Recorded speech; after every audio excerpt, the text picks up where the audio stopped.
बिस्मिल्लाहिर्रहमानिर्रहीम। सब देखने वाले एक मरतबा दुरूद पाक पढ़ लें। अल्लाहुम्मा सल्लि अला सय्यिदिना मौलाना मुहम्मद व अला आलिहि व सहाबि बारिक वसल्लम वसल्लु अलैहि। अस्सलामु अलैकुम। एडवोकेट मोहम्मद आसिफ असलम और आप देख रहे हैं Asif tuition centre channel. Law gate की सीरीज़ का सिलसिला जारी है और आज हमारी CRPC की बहुत कीमती वीडियो है। ये लॉ गेट के हिसाब से भी, ये LLB के हिसाब से भी और ये प्रैक्टिकल पॉइंट ऑफ व्यू के हिसाब से बड़ी कीमती वीडियो है आज की, क्योंकि इसमें जो चैप्टर 14 है, चैप्टर 14 है, वो तो समझो कि पूरी CRPC की जान ही यही है और फौजदारी मुकदमे की जान ही यही है। क्यों कि इसी के अंदर FIR दर्ज होगी, इसी में पुलिस तफ्तीश करती है, इसी में चालान मुरतब होता है, इसी में रिमांड लिया जाता है इस चैप्टर के तहत। तो ये बड़ा कीमती चैप्टर, इसके एक नुक्ते को आपने देखना है। तो मेरी कोशिश यही होगी कि मैं आज की ही वीडियो के अंदर CRPC ख़त्म कर दूं, मगर मुझे लगता नहीं कि आज की वीडियो में ख़त्म होगा। क्यों कि ये बहुत अहम अब सारे के सारे चैप्टर आ रहे हैं, तो शायद कल की एक और वीडियो बनानी पड़े, मगर कोशिश यही होगी कि आज हो जाए, बाकी अल्लाह को पता। आपसे पूछेगा चैप्टर 14 जो है वो किसके मुताल्लिक है, आप इससे कहेंगे information to the police and their power to investigate.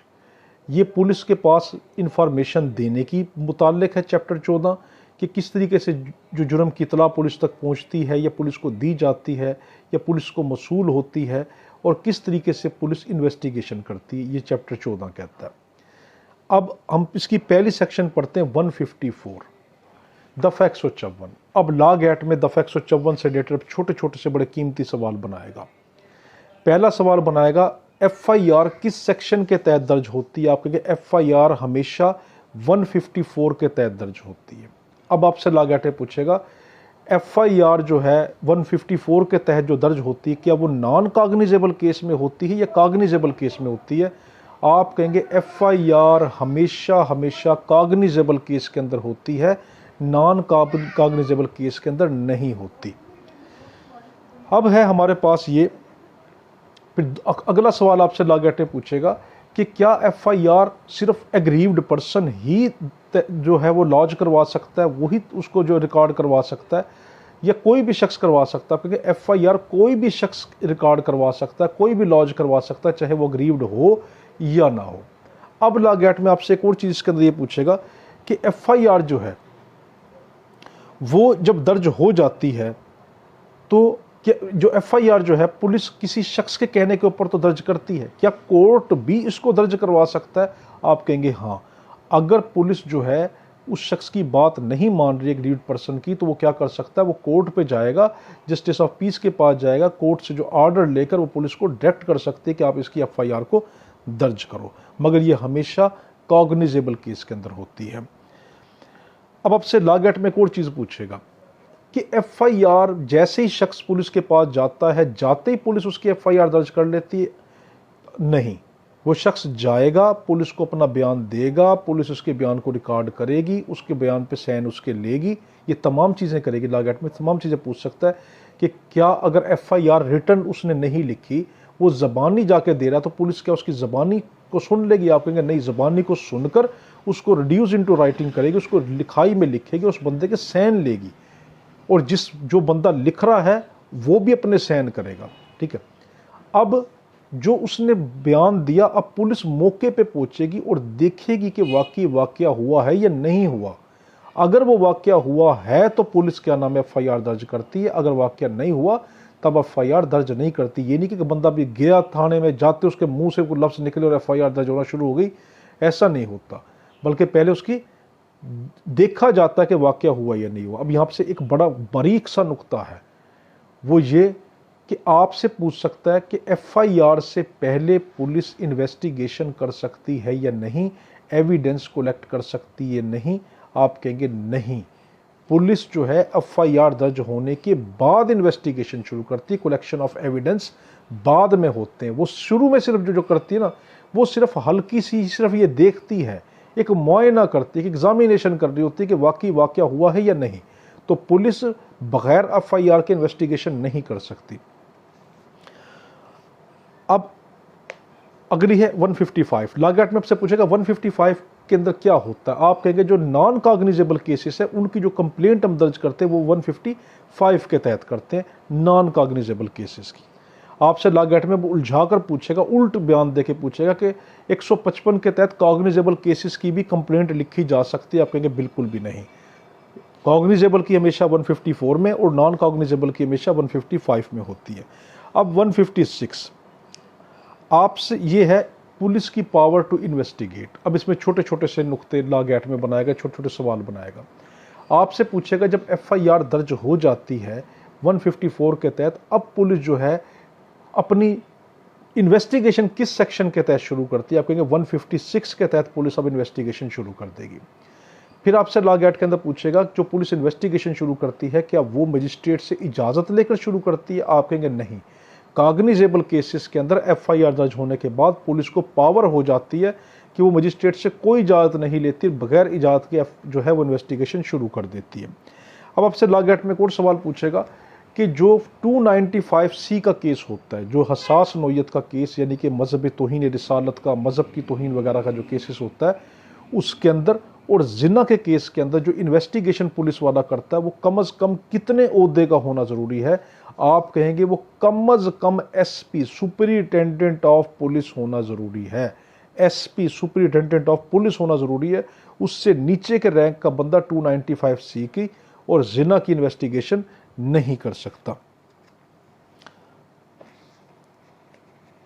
अब अगला है हमारे पास इसी के अंदर 157 में है कि procedure where cognizable offence suspected. जब कॉग्निजेबल केस सस्पेक्ट हो, ये ना पता हो कि ये केस कॉग्निजेबल है या नॉन कॉग्निजेबल है, अब हम क्या करेंगे। तो पुलिस क्या करती है, मजिस्ट्रेट को इन्फॉर्म करती है और इन्फॉर्म करके उससे इजाज़त लेकर अब अपनी इन्वेस्टिगेशन को स्टार्ट कर देती है। ठीक है, 157 के तहत। 158 में क्या होता है कि report under section 157 how submitted. अब पुलिस को मशकूक लगा था और उसने सस्पेक्टेड केस की किसमें 157 के अंदर उसने क्या की थी, उसने मजिस्ट्रेट से इजाज़त लेकर उसकी तफ्तीश शुरू की। अब जो उसने रिपोर्ट मुरतब की 157 वाली कि ये क्या मामला था, अब वो रिपोर्ट किस तरीके से मजिस्ट्रेट को पहुँचाएगा। तो लॉ गेट में आपसे पूछेगा दफ़ा 158 के तहत 158 के तहत मजिस्ट्रेट को पुलिस किस तरीके से 157 की रिपोर्ट पहुंचाती है। तो 157 की रिपोर्ट को पुलिस किस तरीके से मजिस्ट्रेट के पास सेक्शन 158 के तहत पहुंचाती है। आप कहेंगे ये हमेशा सुपीरियर पुलिस का कोई ऑफिसर होता है, सुपीरियर जो ऑफिसर होता है उसके थ्रू जो है, जिसको प्रोविंशियल गवर्नमेंट ने अपॉइंट किया होता है, उसके थ्रू जो है मजिस्ट्रेट के पास ये रिपोर्ट पहुंचती है। किसकी रिपोर्ट, 157 की रिपोर्ट पहुंचती है मजिस्ट्रेट के पास, किसके थ्रू, कोई सुपीरियर ऑफिसर के जरिए से जो प्रोविंशियल गवर्नमेंट ने अपॉइंट किया हो। मगर किस सेक्शन के अंदर पहुंचती है, 158 में पहुंचती है। अब है 159 पावर टू होल्ड इन्वेस्टिगेशन और प्रीलिमिनरी इंक्वायरी। अब आपसे लॉ गेट में पूछेगा जो 158 के तहत मजिस्ट्रेट के पास रिपोर्ट आई थी, ठीक है, सस्पेक्टेड केस की, तो अब मजिस्ट्रेट क्या कर सकता है। तो आप कहेंगे वो 159 के तहत प्रीलिमिनरी इब्तदाई इंक्वायरी का हुक्म दे सकता है, खुद भी कर सकता है, अपने किसी मातहत सब ऑर्डिनेट मजिस्ट्रेट या ऑफिसर को कह सकता है कि आप इसकी इब्तदाई जो है वो इसकी इंक्वायरी करो कि आया ये वाक़या सच भी है या नहीं। अब लॉ गेट में आपसे 159 के तहत एक और सवाल पूछेगा, अगर उसको ये लगता है कि ये वाक़या सच नहीं है तो फिर क्या कर सकता। तो आप कहेंगे 159 में मजिस्ट्रेट एम्पावर्ड है कि वो चाहे तो वो क्या कर सकता है, केस को डिस्पोज ऑफ कर सकता है, उस केस को ख़त्म कर सकता है। अब है 160 के तहत police officers power to require attendance of witness. अब आपसे यानी 160 में है कि पुलिस वाले किस तरीके से गवाहान को बुलाते हैं, ये 160 कहता है। अब लॉ गेट में आपसे पूछेगा पुलिस जो है वो गवाहान को, विटनेसेस को किस सेक्शन के तहत तलब करती है। आप कहेंगे 160 के तहत तलब करती है। फिर लॉ गेट में पूछेगा आपसे कि आप ये बताएं कि 160 के तहत जब पुलिस किसी शख्स को, किसी विटनेस को जब बुलाती है तो वो विटनेस अगर ना आना चाहे तो वो ऐसा कर सकता है। आप कहेंगे नहीं, वो ड्यूटी बाउंड हो जाता है, उस पर लाजिम हो जाता है कि वो पुलिस के पास लाजमी जाएगा। अब फिर आपसे ये पूछेगा कि पुलिस जब वो जाएगा विटनेस उसका क्या करती है। अब हम 161 में देखते हैं examination of witness bye police. अब वो जो शख्स उसके पास गए हैं, पुलिस के पास, अब पुलिस क्या करेगी, उनका एग्जामिनेशन करेगी, उनसे बयानात लेगी। अब आपसे लॉ गेट ने पूछेगा ये बयानात किस शक्ल में होंगे, आप कहेंगे ये उनसे ओरल सुनेगी और उनसे रिटर्न शक्ल में लिख लेगी। तो 161 के तहत जो बयान कलमबंद होते हैं, जो बयान लेते हैं, वो हमेशा रिटर्न शेप के अंदर होते हैं और वो बयान उनसे लिए जाएंगे। कौन लेती, पुलिस लेती है। अब आपसे लॉ गेट में कह देगा 161 के बयानात मजिस्ट्रेट ले सकता है, आप कहेंगे नहीं, 161 के बयानात हमेशा पुलिस लेती होती है। अब आपसे, अब अगला है 162, statement to police not to be signed, use of such statement in evidence. अब आपसे लॉ गेट ने पूछेगा जब पुलिस वालों ने 161 के बयानात लिए थे, क्या उन पे साइन होना ज़रूरी है? तो 162 क्या बताता है, वो ये कहता है उन पे साइन ना भी हो तो वो कोई मसला नहीं है। अब आपसे लॉ गेट ने पूछेगा कि ये बतौर एविडेंस आगे पेश हो सकते हैं, हाँ ये पेश हो सकते हैं। अब लॉ गेट में आपसे पूछेगा क्या 161 के जो बयानात है कोर्ट ड्यूटी बाउंड हो जाती है, कोर्ट पे लाजिम हो जाता है कि वो ज़रूर इन बयानात के ऊपर अमल दरामद करे? आपके कोर्ट बाउंड नहीं है कि वो 161 के बयानात को सच समझे, हर हालत में सच समझे, नहीं, वो चाहे तो उनको रिजेक्ट भी कर सकती है। अब है हमारे पास 163, 163, इसमें कहा कि no inducement to be offered. इसमें यह कहा गया कि पुलिस किसी भी शख्स को ना तो थ्रेट करेगी, ना उसको इंड्यूस करेगी, ना उसको उकसाएगी, ना उसको धमकी देगी, ना कोई प्रॉमिस करेगी, कोई वादा करेगी कि तुम इस तरह करो, ये इकबाल जुर्म कर लो, तुम ये अपनी बात को मान लो और मानने के बाद तुम कहो कि जुर्म मैंने किया है तो हम तुम्हें बाद में छुड़वा देंगे। इस तरह पुलिस नहीं कर सकती, ना उसको धमकी दे सकती, ना उसको उकसा सकती कि मैं तुम्हें इतने पैसे दिलवा के दूंगी तुम ये जुर्म कबूल कर लो, ना ये कर सकती कि मैं तुमसे वादा करती हूँ तुम जुर्म कबूल कर लो, मैं तुम्हें छुड़वा दूंगी। ऐसा पुलिस नहीं कर सकती। 164, अब 164 का जो है power to record statement and confession, इसके अंदर बड़ा कीमती है। 161 का जो बयान लिया था वो पुलिस लेती है और 164 के तहत मजिस्ट्रेट लेता है।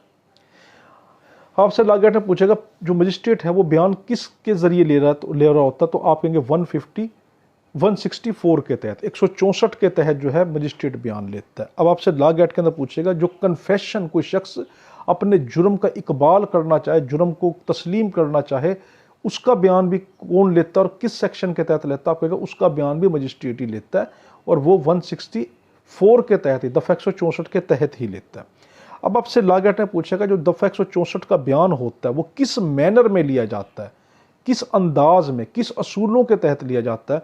तो आप कहेंगे वो जो है सेक्शन 364 के तहत, CRPC का सेक्शन 364, 364 के तहत जो है जो रूल बताए गए, उस रूल के तहत जो है मजिस्ट्रेट दफ़ा 164 में बयान लेता। तो दफ़ा 164 का बयान किस रूल के तहत लिया जाता है? 364 के तहत लिया जाता है। अब आपसे लॉ गेट में पूछेगा एक और चीज़ 164 के अंदर ही, वो पूछेगा कि क्या जो मजिस्ट्रेट जो बयान कन्फेशन को रिकॉर्ड करता है, किसी शख्स से इकबाल जुर्म को रिकॉर्ड करता है या किसी का बयान लेता है, क्या उसको उसकी जुरिस्डिक्शन होना ज़रूरी है या नहीं? तो आप कहेंगे there is no not of the jurisdiction of that magistrate in order to record the confession or in order to record the statement of any accused। तो किसी भी मजिस्ट्रेट की जो है वो ज़रूरत नहीं कि वो जुरिस्डिक्शन रखे किसी शख्स के बयान को रिकॉर्ड करने के लिए या उसके इकबाल जुर्म को कि वो कहे कि मैंने अपना जुर्म जो मैंने किया उसको तस्लीम करने के लिए। तो 164 के तहत क्या है, वो मजिस्ट्रेट बयान लेगा। देखो कितने नुक्ते इसके अंदर से निकले। पहला लॉ गेट में नुक्ता ये निकला कि मजिस्ट्रेट लिखता है 164 के तहत, पुलिस नहीं ले सकती। दूसरा नुक्ता क्या निकला कि मजिस्ट्रेट का कंपिटेंट होना ज़रूरी नहीं है। तीसरा क्या निकला, इसके अंदर बयानात स्टेटमेंट भी लिए जाते हैं और इसके अंदर कन्फेशन, कोई अपना जुर्म का इकबाल करना चाहे वो भी 164 के तहत करता है। मगर 164 के बयान किन रूल्स के तहत लिए जाते हैं? वो उन रूल्स के तहत लिए जाते हैं जो 364 के अंदर CRPC में रूल बताए गए हैं, उस प्रोसीजर के जरिए ली जाएगी। अब है 164A। 164A में है medical examination of victim of rape. आपसे लॉ गेट में पूछेगा जिसका के साथ कोई रेप हुआ हो, अननेचुरल लस्ट हुआ हो, अननेचुरल कोई गैर फितरी अमल हुआ हो, सेक्सुअल अब्यूज़ हुआ हो, किसी शख्स का जिना हुआ हो, वो जो विक्टिम है, जिसके साथ हुआ है, विक्टिम, ठीक है, इसमें विक्टिम है, वो नहीं, अक्यूज नहीं, बल्कि विक्टिम, उस विक्टिम का मेडिकल मुआयना होता है या नहीं होता? आप कहेंगे हाँ, उस शख्स का मेडिकल एग्जामिनेशन, मेडिकल मुआयना किया जाएगा जिसके साथ या तो क्या नाम है उसका रेप हुआ या रेप करने की कोशिश की गई या उसका अननेचुरल कोई गैर फितरी उसके साथ कोई अमल किया गया, सोडोमी वगैरह इस तरह का कोई मामला, उसका विक्टिम का ठीक है, विक्टिम का क्या होगा, वो मेडिकल एग्जामिनेशन होगा 164A के तहत। अब 164B में क्या होता है? 164B के अंदर जो वो मुआयना करते हैं उसके दौरान उनको कोई मटेरियल मिलता है तो उसको बतौर DNA के तौर के ऊपर वो कलेक्ट करते हैं। तो आपसे लॉ ने पूछेगा मेडिकल एग्जामिनेशन विक्टिम का जिसका रेप हुआ वो कौन से सेक्शन के तहत होता है? आप कहेंगे 164A के तहत। वो पूछेगा DNA के सैंपल कब कलेक्ट किए जाते हैं, किस सेक्शन के तहत कलेक्ट किए जाते हैं? आप कहेंगे 164B के तहत, 164B के तहत। 164A के तहत उसका मुआयना, 164B के तहत DNA के सैंपल कलेक्ट किए गए। आपसे पूछेगा DNA के सैंपल कलेक्ट किए जाते हैं, ये उसकी रजामंदी होना ज़रूरी है? जो विक्टिम है आप कहेंगे हाँ, उसकी रजामंदी होना ज़रूरी है, या फिर उसके गार्डियन की रजामंदी होना ज़रूरी है। अब 165 सर्च बाय पुलिस ऑफिसर। अब यहां पर कहा गया कि पुलिस वाला 165 के तहत क्या करता है? ये तो इन्वेस्टिगेशन ऑफिसर या SHO, ठीक है, वो बगैर डिले के फौरन ही क्या करता है, उस जगह के ऊपर पहुंचता है जहां के ऊपर कोई हादसा हुआ होता है, जहां के ऊपर मौका वारदात के ऊपर पहुंचता है, नहीं, स्पॉट ऑफ क्राइम के ऊपर वो पहुंचता है। क्या 165 के तहत? कौन? इन्वेस्टिगेशन ऑफिसर या SHO, यानी उसका इंचार्ज ऑफिसर जो होता है स्टेशन का, वो पहुंचता है। इन्वेस्टिगेशन, आपसे पूछा किस लिए पहुंचता है? आप कहेंगे फॉर पर्पज ऑफ इन्वेस्टिगेशन। 165 में वो क्यों पहुंचता है? For purpose of investigation, investigation के मकसद के लिए पहुंचता है। अब 166 के अंदर when officer in charge of police station may require another to issue search warrant,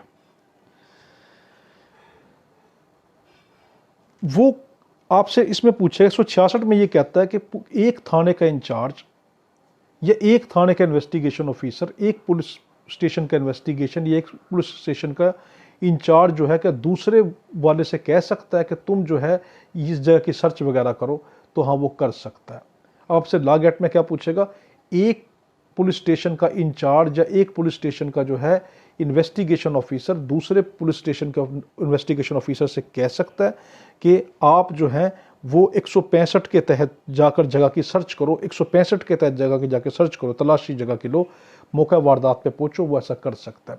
अब से लॉ गेट में इसी के अंदर 166 में एक बड़ा कीमती नुकता पूछेगा कि जो इन्वेस्टिगेशन ऑफिसर होता है वो कम से कम कितने रैंक का होना ज़रूरी है कि वो दूसरे थाने के इंचार्ज को कह सके या दूसरे थाने के पुलिस ऑफिसर को कह सके कि तुम जो है 165 वाली जगह पर पहुंचो, 165 के तहत कार्रवाई करो मौके वारदात पे जाके।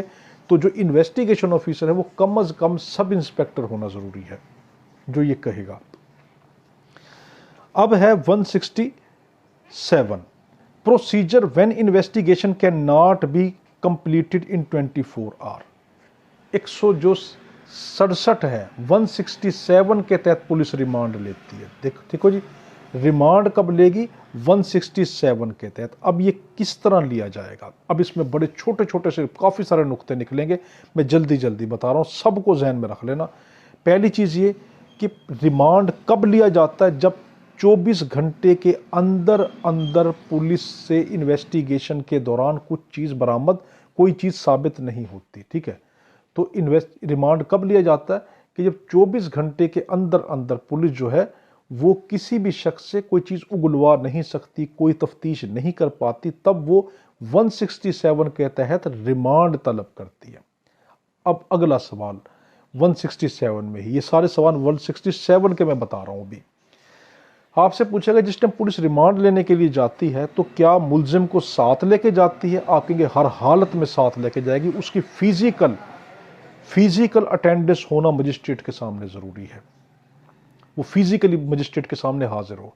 नंबर 2, आपसे लॉ गेट में पूछेगा कि रिमांड के दौरान जो पुलिस जो है वो मजिस्ट्रेट को कायल करेगी या सिर्फ मुंह से कह देगी रिमांड दो तो मजिस्ट्रेट दे देगा? नहीं, मजिस्ट्रेट पहले मुतमिन करना पड़ेगा पुलिस को कि मैं क्यों रिमांड ले रही हूँ, मुझे आखिर क्या ऐसा मिला कि मुझे शक है कि इसका रिमांड लिया जाएगा।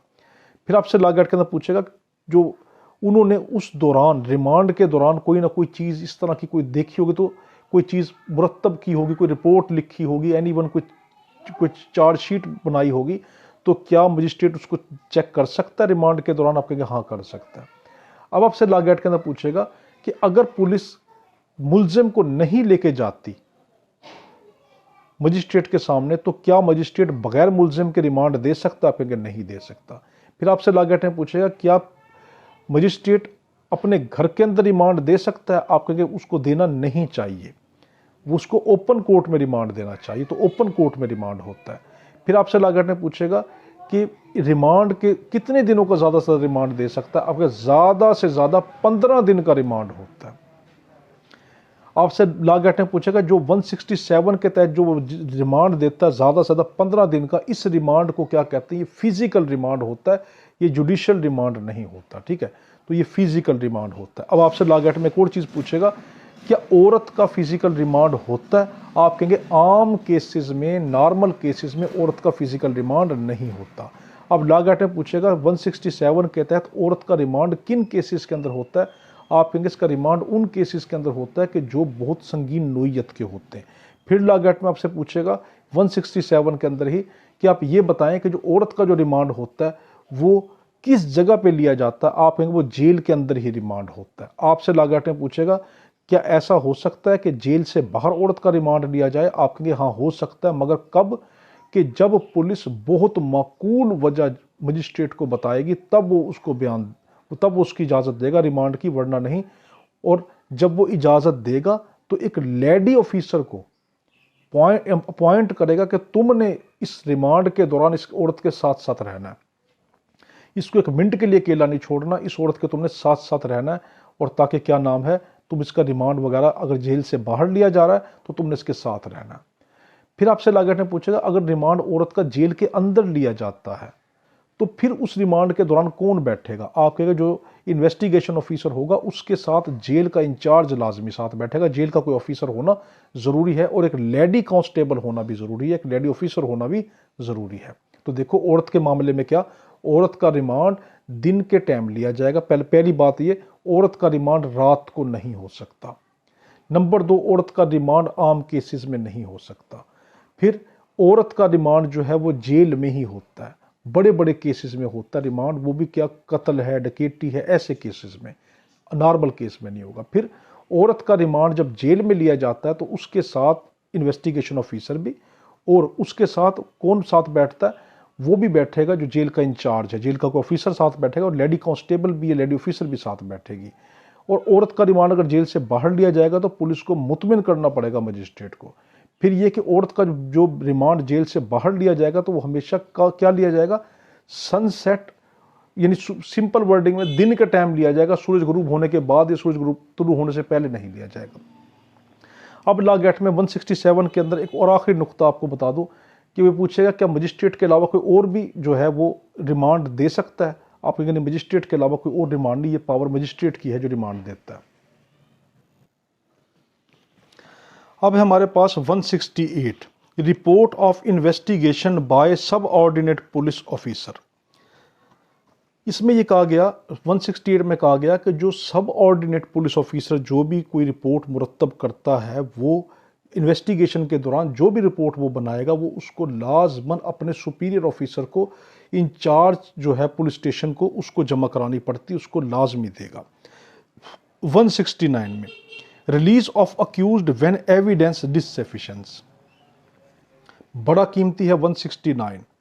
ये पावर इसके अंदर पुलिस को आ जाती है, ये पावर पुलिस को मिल जाती है कि पुलिस वाला यानी एसएचओ या इन्वेस्टिगेशन ऑफिसर क्या कर सकता है, अगर उसको तफ्तीश के दौरान, इन्वेस्टिगेशन के दौरान लगे कि ये बंदा मुलजिम नहीं है तो वो उसको रिलीज कर सकता है। लफ्ज़ है रिलीज, ठीक है, तो वो उसको रिलीज कर सकता है कि उसको छोड़ सकता है कि तुम चले जाओ। अब आपसे लॉ गार्ड में पूछ सकता है 169 के तहत जो पुलिस वाला किसी बंदे को छोड़ देता है, ठीक है, रिलीज कर देता है, जब उसके पास सफिशेंट ग्राउंड नहीं है, सफिशेंट एविडेंस नहीं मिलते, तो पुलिस जो किसी शख्स को छोड़ती है तो उसका मतलब एक्विटल हो जाता है, रिहा होता है? आप कहेंगे नहीं, वो रिहा नहीं, वो सिर्फ रिलीज है। तो देखो 169 के अंदर क्या आपसे लॉ गार्ड में पूछेगा पुलिस को रिलीज करने की पावर कौन से सेक्शन के तहत? आप कहेंगे 169 के तहत। कब है? जब वो ये देखे कोई ग्राउंड नहीं बनता, सफिशिएंट ग्राउंड नहीं, तो उसको रिलीज कर सकती। फिर पूछेगा क्या पुलिस जो रिलीज करती है वो एक्वेटल के तहत आता है, वो रिहा हो जाता है? आप कहेंगे नहीं। फिर लॉ गार्ड में आपसे पूछेगा जो 169 के तहत पुलिस ने किसी शख्स को रिलीज किया तो वो दोबारा अरेस्ट किया जा सकता है? आप कहेंगे बिल्कुल दोबारा अरेस्ट किया जा सकता है। अब है 170 के तहत case to be send to magistrate when evidence is sufficient. देखो 169 में पुलिस के पास एविडेंस नहीं थे तो उसने उसको रिलीज कर दिया था। 170 में यह है कि पुलिस के पास एविडेंस मिल गए पुलिस को कि नहीं ये जो शख्स है ये वाकई ही मुजरिम है, उसके पास ग्राउंड है पुलिस को, अब ये मामला मजिस्ट्रेट को रेफर कर देगी police. 171 complainant and witness not to be required to accompany police officer. इसमें यह कहा गया कि जो रिपोर्ट वो पुलिस भेजेगी जब सफिशिएंट ग्राउंड मिल जाएंगे, मजिस्ट्रेट को जो रिपोर्ट भेजेगी, तो इसमें यह कहा गया 171 के अंदर कि उस गवाहों का और मुलजिम का अब पुलिस के साथ जो है मजिस्ट्रेट के पास जाना जरूरी नहीं है। जब वो रिपोर्ट लेकर जा रही पुलिस, यानी पुलिस जब ये रिपोर्ट लेकर जा रही है 170 के तहत कि हाँ मेरे पास सफिशिएंट ग्राउंड है कि ये बंदा मुलजिम है, तो अब मुलजिम को और गवाहान को पुलिस के साथ मजिस्ट्रेट के पास जाने की ज़रूरत नहीं है। पुलिस खाली सिर्फ रिपोर्ट अपनी लेके जाएगी 171 के तहत। अब 172 diary of proceeding in investigation. Police इस इन्वेस्टिगेशन के दौरान जितना भी जो कुछ लिखेगी वो क्या है, वो उसको एक डायरी में मुरतब करती रहेगी। ठीक है, उस डायरी को हरफ आम में चालान कहते हैं। ठीक है, तो वो डायरी में मुरतब करती रहेगी कि मैंने आज क्या किया, कल क्या किया, एक एक वक्त की पूरी रिपोर्ट लिखेगी। ये नहीं कि उसने कहा मैंने सुबह ये काम किया और दरमियान का वक्फा उसने छोड़ दिया, अगले दिन पे आगे नहीं, मैंने पूरे दिन इस केस में क्या किया, मैंने क्या क्या चीज़ उसमें निकाला, मुझे क्या मिला क्या नहीं मिला, सब लिखेगी। 172 के तहत 172 के तहत पुलिस अपनी डायरी में एक एक चीज़ इन्वेस्टिगेशन की लिखती है। अगर मैं बताना भूल गया हूँ पीछे तो 167 के अंदर आपसे लॉ गार्ड में पूछ सकता है कि जो रिमांड होता है वो ज़्यादा से ज़्यादा कितने दिनों का होता है, क्योंकि 15 दिन का रिमांड होता है। मगर आप देखेंगे हमें तो जो है आम प्रैक्टिस में सुनते 14 दिन का रिमांड होता है, तो फिर 15 दिन का क्यों कहा जाता है? कानून में 15 दिन का क्यों? वो 24 घंटे जो पुलिस ने उसको अपने पास मजिस्ट्रेट के पास पेश होने से पहले रखा था, वो 24 घंटे एक दिन और आगे 14 दिन। तो लॉ गार्ड पूछेगा आपसे कि कितने दिन का रिमांड, आप कहेंगे 15 दिन का। फिर दूसरा ये कि क्या रिमांड इकट्ठा 15 दिन का जो है वो दिया जाता है? आप कहेंगे नहीं, प्रैक्टिस में ये है कि मजिस्ट्रेट 2-2, 3-3 दिन का रिमांड देता है, इकट्ठा जिस्मानी रिमांड नहीं दे सकता। अब लॉ गार्ड में आपसे एक और चीज़ पूछ सकता है रिमांड का मतलब।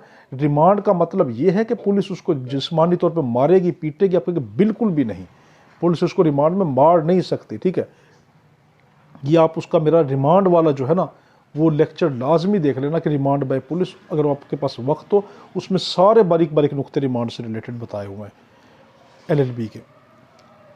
ख़ासतौर पर जो LLB का पेपर दे रहे हैं ना, वो तो लाजमी उसको देखें जो मैंने ये बताया। अब है हमारे पास 173 नहीं, पहले 172 में एक और नुक्ता इसके अंदर कि जो पुलिस जो डायरी मुरतब करती है जिसमें पूरे दिन की रिपोर्टें लिखती, मैंने क्या क्या किया, क्या वकील को या दूसरी पार्टी को यह हक होता है या मुलजिम को हक होता है, उसके वकील को हक होता है कि पुलिस को उस डायरी को देख सके? नहीं, उनको हक नहीं पूछता कि वो उस डायरी को देख सके। या लॉ गार्ड पूछ सकता है कि क्या वकील या पार्टी जो है वो पुलिस डायरी को देखने की हक रखती है? आप कहेंगे बिल्कुल नहीं रखती। 173 रिपोर्ट ऑफ पुलिस ऑफिसर। अब इसके अंदर ये कि जितनी उसने पुलिस ऑफिसर ने जितनी उस दौरान इन्वेस्टिगेशन के दौरान जो एविडेंस कलेक्ट किए, जो चीज़ें की, जो रिपोर्टें देखी, जो विटनेस उसने बुलाए, जो प्रोसीडिंग की, उस सब की सबको वो 173 के तहत वो चालान बनाकर वो किस में पेश कर देगा? वो अदालत में पेश कर देगा। ठीक है, अब आपसे लॉ गार्ड में पूछेगा ये जो चालान पेश करता है, ये रिपोर्ट जो पेश करता है, ठीक है, तो वो कितने दिनों के अंदर मुकम्मल करना पड़ता है? आप कहेंगे 173 के तहत उसको 14 दिन के अंदर अंदर ये रिपोर्ट पेश करनी होती है। याद रखना CRPC में लफ्ज़ चालान इस्तेमाल नहीं हुआ बल्कि पुलिस रिपोर्ट इस्तेमाल हुआ। ठीक है, तो 173 के तहत पुलिस क्या करेगी? अपनी रिपोर्ट को पेश करेगी अदालत के अंदर। कितने दिनों में? लॉ एक्ट में पूछेगा कितने दिनों में, आप कहेंगे 14 दिन के अंदर अंदर। अब आपसे लॉ एक्ट में पूछेगा अगर 14 दिन के अंदर वो अपनी रिपोर्ट पेश नहीं करती पुलिस, तो अब उसको कितने इजाफी दिन दिए जाएंगे? आप कहेंगे 3 दिन इजाफी और दे दिए जाएंगे। अब वो चाहे मुकम्मल रिपोर्ट पेश करें, ठीक है, कंप्लीट चालान पेश करें, कंप्लीट रिपोर्ट पेश करें, या अनकंप्लीट चालान पेश करें, वो उसको लाजमी अब पेश करना पड़ेगा। 14 दिन के अंदर पेश करना होता है। अगर ना 14 दिन में मुकम्मल कर सके तो 3 दिन इजाफी दिए जाते हैं। अब 3 दिन के बाद तो उसको हर हालत में पेश करना, चाहे कंप्लीट कर दे चाहे अनकंप्लीट कर दे। प्रैक्टिस में यही है कि पुलिस कभी भी जो है वो कंप्लीट चालान पेश नहीं करती, वो अनकंप्लीट ही चालान पेश करती है। 174 के अंदर ये है कि police to inquire to report in suicide. इसमें यह कहा गया कि पुलिस क्या करेगी? मजिस्ट्रेट को बताती है मशकूक मौतों में, और फिर उस जगह पे जाके तफ्तीश शुरू करती है। 174 के तहत पुलिस मशकूक मौतों में, शक वाली मौतों में मजिस्ट्रेट को इन्फॉर्म करेगी और उस मौका वारदात पे पहुंचती है। अब देखो क्या होता है, वो मौत कौन सी हो, कोई हादसे की मौत हो, सुसाइड की, खुदकुशी किसी ने की हो, या किसी जगह किसी जानवर ने किसी को मारा हो, जहर के ज़रिए मारा गया हो, कोई धमाका खेज़ मवाद के ज़रिए मरा हो, या कोई जवान इंसान था अचानक मर गया, ठीक है, या कोई दुश्मनी चल रही थी वहाँ पे मारा गया, तो उसके अंदर मशकूक केसों में 174 के तहत होती है। और याद रखना, अगर मजिस्ट्रेट करता है तो इसको इंक्वेस्ट कहते हैं। आपसे लागत ने पूछा कि जो मजिस्ट्रेट मशकूक मौतों के अंदर जो इन्वेस्टिगेशन करता है उसको इन्वेस्टिगेशन कहते हैं, आप कहेंगे नहीं, उसको इंक्वेस्ट कहेंगे, inquest. 174A grievous injury bye Burns. इसमें 174 में ये कहा गया कि अगर कोई शख्स जलने के जरिए से उसको कोई इंजरी पहुंची है किसी शख्स को, तो उसकी रिपोर्ट मेडिकल ऑफिसर किसको देगा? उसकी रिपोर्ट मेडिकल ऑफिसर क्या करेगा? अगर एक शख्स उसके पास आया मेडिकल ऑफिसर के पास और वो जला हुआ है, जलने के तहत, बेशक वो केमिकल से जला, आग से जला, करंट से जला, किसी भी तरीके से बर्निंग के जो उसके जख्म है, उसकी रिपोर्ट वो फौरन क्या करेगा? किसको देगा? SHO को देगा, मेरे पास एक ऐसा बंदा आया हुआ, आ जाओ। और ये शेल के साथ है, जरूर देगा। आगे 175 पावर टू समन पर्सन। इसमें यह कहा गया कि 174 की कार्रवाई करते हुए, वही शक वाली मौतों की कार्रवाई करते हुए, लागत ने पूछेगा 175 के तहत क्या होता है? आप कहेंगे 175 में यह होता है कि 174 की कार्रवाई करते हुए पुलिस किसी भी शख्स को जो है वो बजरिया समन तलब करवा सकती है, उसको बुलवा सकती है, अपने पास बुलवा सकती है कि आप मेरे पास आओ, ठीक है, यानी पुलिस के पास भेजा जा सकता है बजरिया समन उनको इन्वेस्टिगेशन के लिए। इंक्वायरी बाय मजिस्ट्रेट इनटू, ठीक है। आपसे लागत में 176 पूछेगा, जो मजिस्ट्रेट है, अगर पुलिस की तहवील के अंदर कोई शख्स मर जाता है या कोई मशकूक मौत हो जाती है, तो अब इन्वेस्टिगेशन कौन करता है? अब आप कहेंगे अब इन्वेस्टिगेशन कौन करता है? मजिस्ट्रेट करता है। तो देखो 176 बड़ा कीमती है। 176 में दो बातें बड़ी कीमती हैं। पहली कि मशकूक मौत ख़ास तौर पे वो कि जो पुलिस की तहवील में कोई शख्स था, मर गया, अब उसकी इन्वेस्टिगेशन कौन करेगा? मजिस्ट्रेट करेगा। या वो शख्स जो इन्वेस्टिगेशन मजिस्ट्रेट करेगा, इसको इन्वेस्टिगेशन नहीं कहते, इसको इंक्वेस्ट कहते हैं। एक और बात 176 में ये आती है कि इसी के ज़रिए से मजिस्ट्रेट कब्र कुशाई का भी हुक्म देता है, ठीक है। तो क्या कर सकता है मजिस्ट्रेट जो है वो अपनी इंक्वेस्ट के दौरान कब्र कुशाई का भी हुक्म दे सकता है कि हाँ, कब्र भी वो खुदवा सकता है कि ये जो कब्र में बंदा जो है वो दफन किया गया, उसको दोबारा कब्र को खोदो और उसका दोबारा जो है वो पोस्टमार्टम उसका किया जाए, उसको देखा जाए उसका क्या हुआ था। ये अगर पोस्टमार्टम पहले नहीं हुआ था तो उसका पोस्टमार्टम करवा सकता है, दोबारा तफ्तीश शुरू करवा सकता है। अब हमारा चैप्टर 14 ख़त्म हो गया। अब हम लॉ गैट का चैप्टर 16 पढ़ रहे हैं। चैप्टर 16 आपसे लॉ गैट में पूछेगा कि ये किसके मुताल्लिक है? आप कहेंगे ऑफ कंप्लेंट टू मजिस्ट्रेट्स। ये मजिस्ट्रेट के पास जो बंदा कंप्लेंट देता है ना, उसके मुताल्लिक है चैप्टर 16। हम इसके सेक्शन पढ़ रहे हैं 200 examination of complainant. Law gate में आपसे पूछेगा कि जो कंप्लेनेंट, जो कोई शख्स जिसने कंप्लेंट की होती है, मजिस्ट्रेट क्या उसका मुआयना कर सकता है? आप कहेंगे उसका मुआयना कर सकता है। सेक्शन 200 के तहत ओथ के ऊपर उसका मुआयना किया जा सकता है। तो जैसे ही कोई बंदा कोई कंप्लेंट देता है तो मजिस्ट्रेट क्या बाख्तियार है कि उसका ओथ के ऊपर उसका एग्जामिनेशन करे, उसको देखे कि यह बंदा सच कह रहा है या झूठ कह रहा है। अब आपसे लॉ गेट के अंदर पूछेगा कि जो उसके जो बयानात लेगा उस एग्जामिनेशन के दौरान वो किस शक्ल के अंदर होंगे, तो आप कहेंगे उसके जो बयानात एग्जामिनेशन के दौरान जो मजिस्ट्रेट लेता है वो रिटन शेप में होंगे। अब आपसे लॉ गेट ने पूछेगा जो रिटन शेप में उसके जो एग्जामिनेशन के दौरान जो उसके बयानात लिए हैं उसके ऊपर उसका साइन होना ज़रूरी है। आप कहेंगे हाँ, वो शख्स जिसका बयान लिया जा रहा है, एग्जामिनेशन जिसका किया जा रहा है, उसके साइन होना ज़रूरी है और मजिस्ट्रेट के भी साइन होना ज़रूरी है। अब आपसे लॉ गेट के अंदर पूछेगा अगर एक शख्स तहरीरी बयान मजिस्ट्रेट को दे देता है, तहरीरी तौर पे कंप्लेंट दे देता है, तो अब वो क्या करेगा, या फिर 192 के तहत अगर केस मजिस्ट्रेट खुद नहीं रख रहा, खुद कंपिटेंट नहीं है, केस को आगे ट्रांसफ़र कर रहा किसी भी वजूहात की बिना पर किसी दूसरे मजिस्ट्रेट को या किसी सेशन को, तो अब उसका मुआयना करे या ना करे। ठीक है, अब वो मुआयना करे या ना करे, अगर वो केस को खुद नहीं सुन रहा बल्कि आगे ट्रांसफ़र कर रहा है तो वो चाहे तो उसका बयान क्या नाम है उनका एग्जामिनेशन करे या ना करे। देखो दोबारा देखो, 200 के तहत जब भी कंप्लेनेंट मजिस्ट्रेट के पास आता है तो मजिस्ट्रेट क्या करता है, उसका एग्जामिनेशन करता है ओथ के ऊपर, और जो एग्जामिनेशन करेगा उसके बयानात को रिटन शेप में लिखेगा, उसके भी साइन लेगा, अपने भी साइन करेगा। अब लॉ गेट ने पूछ सकता अगर मजिस्ट्रेट उसका बयान खुद नहीं लेता, अगली कोर्ट को रेफर कर देता है, तो क्या वो चाहे तो उसका एग्जामिनेशन कर सकता है, नहीं कर सकता? क्योंकि हाँ, वो चाहे तो कर ले एग्जामिनेशन, चाहे तो ना करे। अब लॉ गेट में एक और चीज़ आपसे पूछेगा, अगर वो ये कहता है कि अगर कोर्ट ने पहले से किसी शख्स का बयान ले लिया हो, पहले मजिस्ट्रेट ने बयान ले लिया, तो जिस दूसरे मजिस्ट्रेट पे या दूसरी कोर्ट में केस रेफर किया गया, अब वो भी ड्यूटी बाउंड हो जाती है कि वो उसका मुआयना करेगी, उसका एग्जामिनेशन करेगी। आप कहेंगे नहीं, अगर कंप्लेनेंट का पहले कोर्ट के अंदर एग्जामिनेशन हो चुका, मुआयना हो चुका, ओथ हो चुका, तो दूसरी कोर्ट में जब केस रेफर किया जाता है तो दूसरी कोर्ट पाबंद नहीं है कि उसका दोबारा से री एग्जामिनेशन करे, दोबारा से उसका मुआयना करे, वो नहीं करेगी। Section 201 procedure by magistrate not competent to take cognizance of the case.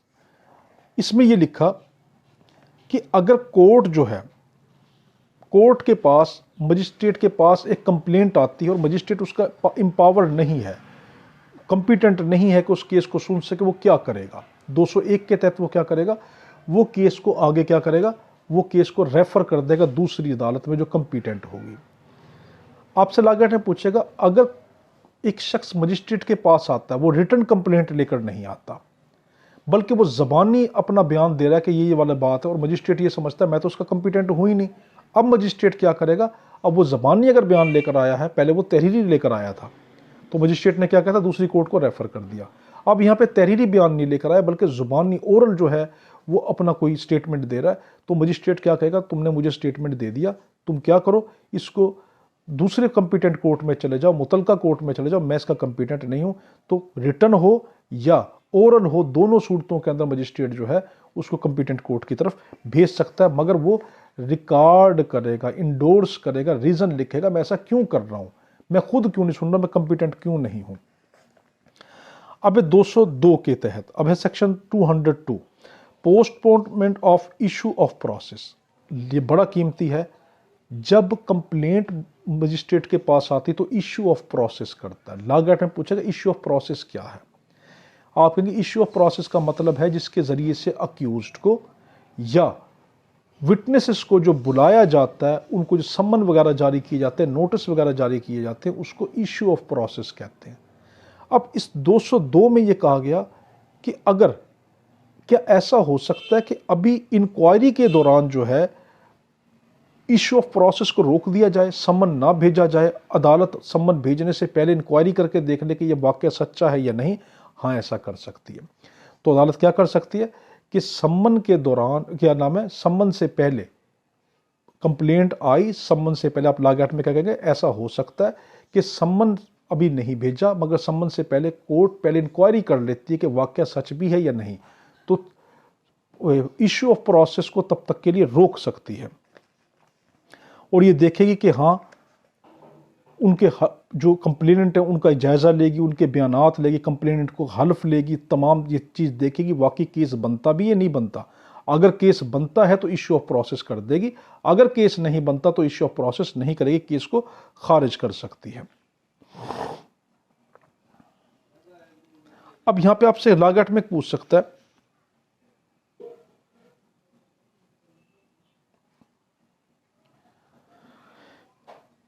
कि सेशन जज के पास अगर कोई तफ्तीश आती है, इन्वेस्टिगेशन आती है, तो क्या वो खुद करने का पाबंद होता है? आप कहेंगे सेशन जज के पास अगर कोई कंप्लेंट आती है तो ये तो खुद कर ले या किसी दूसरे मातहत को रेफर कर सकता है कि तुम इन्वेस्टिगेशन कर लो। आपसे लॉ गेट में पूछेगा क्या इन्वेस्टिगेशन किसी पुलिस वाले के अलावा किसी और को मुंतकिल की जा सकती है, मजिस्ट्रेट के अलावा किसी और को इंक्वायरी वगैरह इन्वेस्टिगेशन वगैरह दी जा सकती है? आप कहेंगे हाँ, इन्वेस्टिगेशन जो है वो किसी दूसरे शख्स को भी दी जा सकती है जो पुलिस वाला नहीं है। अब आपसे लॉ गेट में पूछेगा कि जो दूसरे शख्स को जो इन्वेस्टिगेशन दी गई जो पुलिस वाला नहीं है, जो है उसको कितनी पावर है इन्वेस्टिगेशन की? आप कहेंगे उसको तमाम पावर होती है कि वो इन्वेस्टिगेशन करे, सिर्फ एक पावर उसको नहीं होती। याद रखना, प्राइवेट शख्स या कोई ऐसा शख्स जो गैर मुतलका शख्स है, पुलिस वाला नहीं है, अगर उसको जो है इन्वेस्टिगेशन सौंप दी गई तो उसको सिर्फ एक पावर नहीं है, बाकी सारी पावर है। वो कौन सी पावर नहीं है? वो बगैर वारंट के अरेस्ट नहीं कर सकता। ठीक है, इन्वेस्टिगेशन के दौरान बगैर वारंट के अरेस्ट नहीं कर सकता, बाकी तमाम पावर उसको होती है। अब है हमारे पास 203 डिसमिसल ऑफ कंप्लेंट। वो कहता है कंप्लेंट अगर उसको इस तरह लगा कि कंप्लेंट जो है वो झूठी है, ये कंप्लेंट सही नहीं है, तो क्या उसको खारिज कर सकता? हाँ। क्या करेगा? मजिस्ट्रेट पहले उसका पूरा ओथ लेगा। देखो क्या करेगा, पहले ओथ लेगा, एग्जामिनेशन करेगा, ये देखकर अपनी प्रीलिमिनरी इंक्वायरी भी कर सकता है। करने के बाद जब उसको लगता है कि केस नहीं बनता तो वो डिसमिस कर सकता है, कंप्लेंट को डिसमिस कर सकता है 203 के तहत। अब है 203A के तहत। ठीक है, 203A के अंदर जो है वो कंप्लेंट इन केस ऑफ जिना, ठीक है, और 203B के अंदर कंप्लेंट इन केस ऑफ कज़फ यानी किसी पे झूठी तोहमत लगाना, और 203C के अंदर कंप्लेंट इन केस ऑफ फोर्निकेशन यानी कि हरामकारी करना, जिना करना आपस में एक दूसरे की मर्जी से। एक होता है जिना किसी के बगैर मर्जी से किया जाए, ये ऐसा हरामकारी है, ऐसा जिना है जो दोनों आपस में मर्जी से कर रहे हैं। ठीक है, तो इसके अंदर क्या है हमारे पास? तो देखो 203A किसके अंदर है? वो है केस ऑफ जिना, 203B कज़फ और 203C फोर्निकेशन। इन तीनों के अंदर क्या क्या होगा मैं आपको इकट्ठा बता रहा हूं, तीनों में एक ही जैसा प्रोसेस है। तीनों के अंदर क्या होगा कि इन केसों को मुतलका कोर्ट ही सुनेगी। ठीक है, ये हदूद ऑर्डिनेंस में आते हैं, इनको क्या करेगी? मुतलका कोर्ट ही सुनेगी। फिर कोर्ट क्या करेगी? उनके शरीयत के मुताबिक गवाहान को लेकर आएगी। जिना में कितने गवाहान होंगे? कम से कम 4 गवाह। वो गवाह की अभी शर्त बताते हैं हम, वो 4 गवाह होना जरूरी है। और वो गवाह कौन से होंगे? वो गवाह, और बाकी के अंदर क्या होगा? कज़फ वगैरह में 2 गवाह होंगे। तो जिना में कितने? 4 गवाह होंगे। वो सबके सब मर्द होना जरूरी है। आपसे पूछेगा कि जो ये 203A 203B 203 इसके जो है इसके अंदर गवाह कौन कौन से हों? आप कहेंगे वो सबके सब मर्द हों, मेल हों, मेजर हों, यानी कि वो सबके सब क्या हों? वो बालिग हों, आकिल हों, और वो तज़कियतुश शहूद पर पूरा उतरें कि यानी कि वो जो गवाह हैं वो सबके सब मेजर सीन उन्होंने ना किया हो, कोई बड़ा गुनाह कबीरा जानबूझ के ना किया हो। ठीक है, तो वो शख्स जो है वो इसकी गवाही देंगे। तो याद रखना, एक कॉम्प्लेक्स जो होता है वो हदूद केस के अंदर गवाही नहीं दे सकता। कॉम्प्लेक्स का वो क्या होता है? जो शरीक जुर्म होता है वो। तो हमने ये यहां तक इसका देखा। अब इसके अंदर ये है कि अगर इस सारी तफ्तीश के दौरान अदालत को ये लगता है कि हाँ ये जुर्म नहीं हुआ, तो अदालत जो है उसको खारिज कर सकती है। हाँ, अदालत पहले वजह लिखेगी कि मैं इसको क्यों खारिज कर रही हूँ, मुझे क्यों झूठ लगा, तो उसको खारिज कर सकते हैं। तो दोबारा देखो 203A 203B 203C। 203A क्या है? जिना के मुतालिक, 203B जो है कज़फ के मुतालिक, 203C फोर्निकेशन के मुताबिक। इनके मुतालिक पहला क्या है कि मुतलका कोर्ट सुनेगी, दूसरा ये कि वो गवाहों को तलब करेगी, उनका बयान लेगी। जिना के अंदर 4 गवाह होंगे और कज़फ़ में 2 गवाह होंगे। और जिना के अंदर क्या है, चारों के चारों मेल हो और कज़फ़ में भी मेल हो। ठीक है, कज़फ़ भी हदूद केस है। हदूद केसेस में वो मेल होते हैं, वो सब के सब मेजर बालिग होते हैं, उन्होंने कभी कोई जुर्म नहीं किया होता, बड़ा सिन नहीं किया होता, यानी वो तज़कियत शौहद पे पूरा उतरते होते हैं। अब अगला पढ़ रहे हैं चैप्टर 17। चैप्टर 17 हम देख रहे हैं कि of the commencement of proceeding before court, section 204 पढ़ रहे हैं। चैप्टर अब 17 शुरू हो गया, 16 खत्म हो गया। कि इशू ऑफ प्रोसेस 204 में कि इशू ऑफ प्रोसेस कोर्ट कब करती है। कोर्ट को जब भी ये लगता है कि हाँ मेरे पास इतने ग्राउंड बन चुके कि मुझे आगे सम्मन भेजना चाहिए, मुझे गवाहीन तलब करने चाहिए, मुझे क्या नाम है मुल्जिम को बुलाना चाहिए, अब वो इशू ऑफ प्रोसेस कर देगी। इशू ऑफ प्रोसेस मैंने बार बार बता रहा हूँ, उसका मतलब है सम्मन वगैरह नोटिस वगैरह भेजकर दूसरी मुखालिफ पार्टी को बुलाने को कहते हैं, मुल्जिम पार्टी को, उसके विटनेसेस वगैरह को, ये दूसरे खुद मुद्दई पार्टी को, ठीक है, कंप्लेनेंट पार्टी के भी जो विटनेस है उनको भी सम्मन के जरिए बुलाया जाता है। 205 है हमारे पास, उसमें यह कहा गया कि मजिस्ट्रेट में dispense with personal attendance of the accused. इसमें कहा गया कि क्या सम्मन के जरिए जो मुल्जिम को बुलाया जाता है, विटनेस को बुलाया जाता है, कि ऐसा कर सकता है मजिस्ट्रेट। आपसे 205 में पूछेगा क्या मजिस्ट्रेट ऐसा कर सकता है कि वो चाहे तो जिस्मानी हाजिरी को मुस्तस्ना करार दे दे, वो ये कह दे कि तुम जिस्मानी तौर पर ना आया करो, अपने वकील को भेज दिया करो। हाँ, अगर मजिस्ट्रेट को कोई माकूल वजह नज़र आए कि वो किसी शख्स को उसकी जिस्मानी हाजिरी को वो क्या कर सकता है, टाल सकता है, उसको क्या मुलतवी कर सकता है, उसको कह सकता है, डिस्पेंस कर सकता है कि तुम जिस्मानी तौर पर ना आया करो, जब ज़्यादा ज़रूरत पड़ेगी तो मैं तुम्हें बुला लूँगा, तुम तब तक अपना वकील पेशी पे भेजा करो। जो मजिस्ट्रेट ऐसा कर सकता मगर वो वजह लिखेगा मैं ऐसा क्यों कर रहा हूँ।